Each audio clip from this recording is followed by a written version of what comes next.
What's up everybody, it's Matt from Peter Glenn, and in this video we're going to show you the proper placement of the toe strap of your snowboard binding. Let's check this out.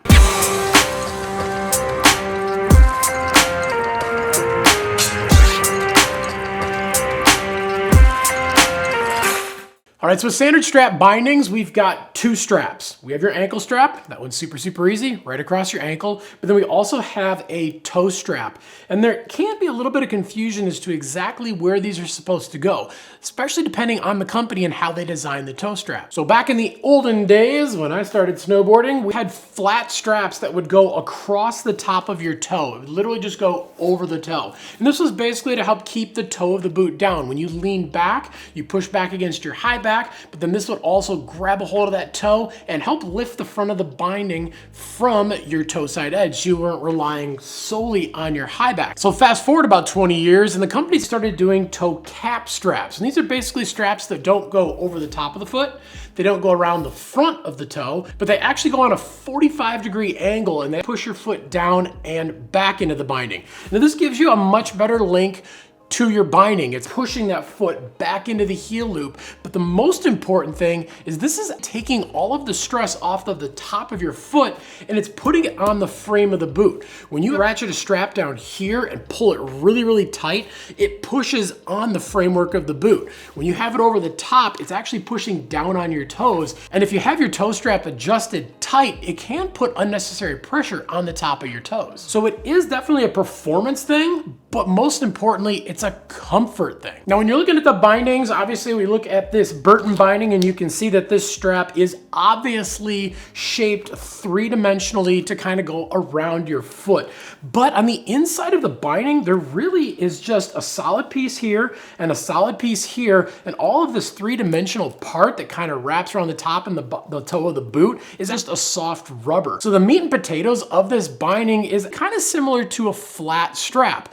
Now, when you look at the union binding on this toe strap, you can see that this one does look a little bit more flat. And obviously you could run this one straight over the top of your foot. But again, you're looking at the raw part of that binding and you just have a piece on the top and a piece on the bottom with nothing in between. And you might see a lot of bindings like this that look like a flat toe strap and look like they're supposed to go over the top. But if you feel the binding, if it has that material in between, just kind of feel it, you'll realize that it's very similar to this, where there's a piece of stiff material around the top and a piece of stiff material around the bottom, and those are still designed to go on that 45-degree angle. You basically get the top part of this going towards the top of the boot, and you get the bottom part of this going towards the toe of the boot. So you are getting a nice wrap, a nice fit around the toe of your boot, and it's pushing you down and it's pushing you back. And depending on your boots, it can actually be very easy to see where this is supposed to go if you're not sure. So when you pop your foot into your boot and you ratchet your ankle strap down,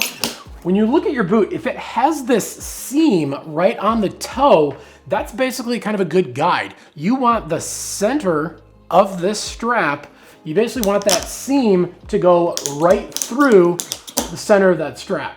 And whether you can see it or not, it can definitely be a good guide to make sure that you actually have that toe strap in the right position. The other nice thing about having these toe straps around the toe of your boot is we go back to that pushing on the frame of your boot. Sometimes with your bindings and with your boots, and this is a little bit more with some of the older bindings, but when you run your toe strap over the top, you might actually adjust this thing, and if it goes out too far, you're not going to be able to crank it down anymore. And when you get to that point, you're putting, again, a lot of unnecessary pressure on the top of your toes, but you're actually putting a lot of unnecessary pressure on your ratchets, and you're really ratcheting and you're really pushing way too hard, and it actually can break your ratchets. But when you've got it around the toe of the boot and you're ratcheting it down, when you have this adjusted properly, there should be a few teeth on the outside here. And again, since we're ratcheting it down and it's pushing on the frame of your boot, you don't have to have that toe strap pushed down all the way to make sure that it's very tight. So again, when it comes to these toe straps, this is pretty standard on just about every single binding on the market. Whether it looks like it's a cap strap that's fully 3D like this, or you look at a strap that looks like it's flat. Again, if it's a binding that's probably in the last 20 years, I'm trying to remember exactly when they came out, but it's, again, pretty standard on almost all bindings. I don't know the last time I saw a strap for the toe that was specifically designed to go just over the top of your foot.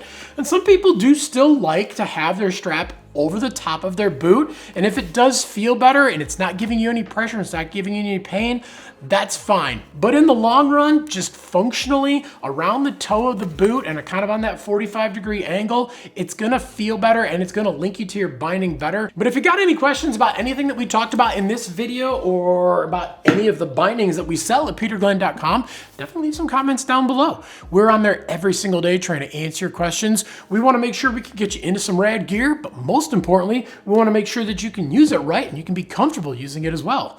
Also make sure to like, subscribe, and definitely get that notification bell on too so you can find out when all the new videos drop, and grab yourself a new set of bindings, get them all adjusted properly, and get out and ride, because any day of riding is a good day of riding.